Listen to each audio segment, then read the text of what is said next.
From the moment the sky was still dark, Marcus Lang, CEO of one of the leading logistics tech firms in the US, was already awake. His phone buzzed repeatedly at 4 a.m. He was used to mornings like this. Tense, calculated. He loved the silence of dawn, the clarity it gave him before another day of intense meetings. The morning flight from San Francisco to Washington, D.C. would take him to a pivotal strategy meeting, one that could shape the future of his company. At 5:30 a.m., he arrived at San Francisco Airport and boarded flight UA 719. Seat 3A in business class. A window seat, quiet, with no one beside him. Marcus, 46, wore a dark blue suit and a crisp white shirt, no tie. His tablet rested on the fold-out tray, flickering with charts and data. The cabin wasn't full. Mostly other business travelers, some in suits, some in athleisure, earbuds in, the scent of reheated coffee mingling with chilled cabin air. "Good morning." A flight attendant walked past him, hair pinned up, face expressionless, eyes never meeting his. No water. No smile. Just a perfunctory greeting before moving on. Marcus didn't react. He was used to it. Across the aisle, an elderly woman with silver hair sat silently, filling out a crossword puzzle. She was Judge Ellen Trask, retired from the U.S. Court of Appeals more than a decade ago. Her eyes caught the blank stare Marcus received. She said nothing, but her gaze lingered, attentive, like a judge in a silent courtroom. The plane took off. Outside, the sky was clear blue. Inside, the air felt frozen. Marcus closed his tablet and leaned back. He thought of his daughter. She had begged him to attend her upcoming art show. He had promised. This time, he wouldn't miss it. A younger male attendant passed by, handing out menus to rows 1 through 3. He walked right past Marcus, as if he wasn't there. Judge Trask narrowed her eyes. Marcus waited. No menu. No offer. He cleared his throat softly. Still, no one turned around. Then came the lead flight attendant, a woman, confident, polished, carrying warm towels. Again, Marcus was skipped. No eye contact. No acknowledgement. He looked out the window. He wasn't angry, just aware. Judge Trask lowered her phone into her lap, its camera pointing upward. Her hands didn't move, but her mind was capturing everything, like writing an invisible verdict. Soon, meal service began. Marcus already knew what would happen.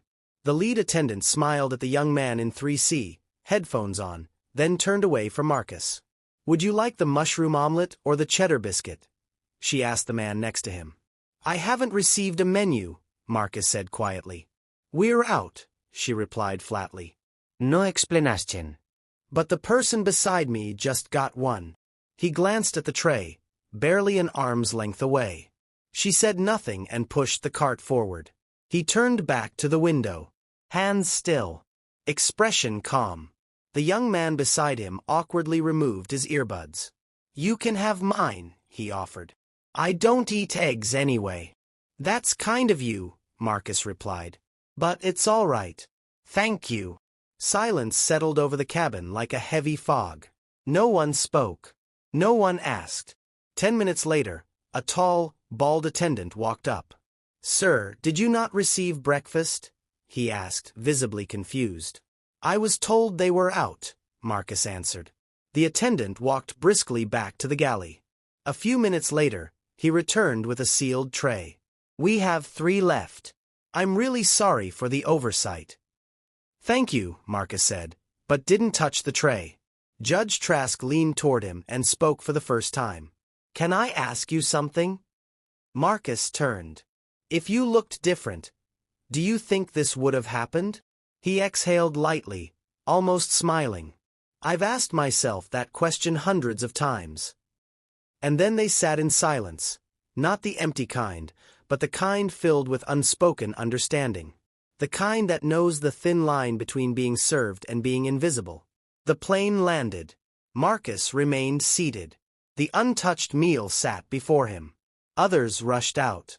He stood, nodded to Judge Trask. "Have a good day, ma'am." "Don't let this go," she said. "I won't," he replied.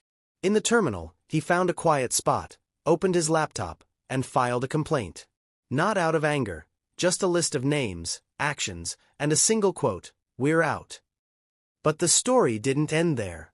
Outside, on a bench waiting for her rideshare, Judge Trask pulled out her phone, clipped a video, and posted. "I've never posted something like this. But this morning I witnessed a man of color being completely ignored on a flight. When he asked why, he was told there were no meals left, while the person next to him was being served. I recorded it. Please watch." The video spread rapidly. Within 3 hours, it had 20,000 shares.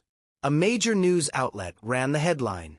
"Brown-skinned CEO denied meal in business class. Silence made visible." In a boardroom in D.C., Marcus gave a presentation as if nothing had happened. When his assistant whispered, "You're trending on Twitter," he simply blinked. That evening, the airline released a statement. "We are investigating the matter." Corporate language. Few believed it. The next morning, Marcus received an email. "We have taken internal action. The involved crew members are on temporary leave." No names. No epalegi. But it was clear. Later that week, during a transportation tech summit in Austin, Marcus stood on stage. He had planned to speak about supply chain automation. But he paused. "I know you're expecting software updates," he began. "But first, I want to talk about Flight 719. I didn't get angry. I didn't record anything. I just asked one question. And what mattered wasn't that I asked, but that someone else witnessed it." The room fell silent. Not everyone gets treated that way. But those who have, know it immediately. When he finished, the entire room stood up. Not because it was a great speech, but because someone had finally spoken a quiet truth, at the right moment. And from one skipped seat, one small question lit a conversation far bigger than anger, spoken not in outrage, but in silence. A silence louder than any noise.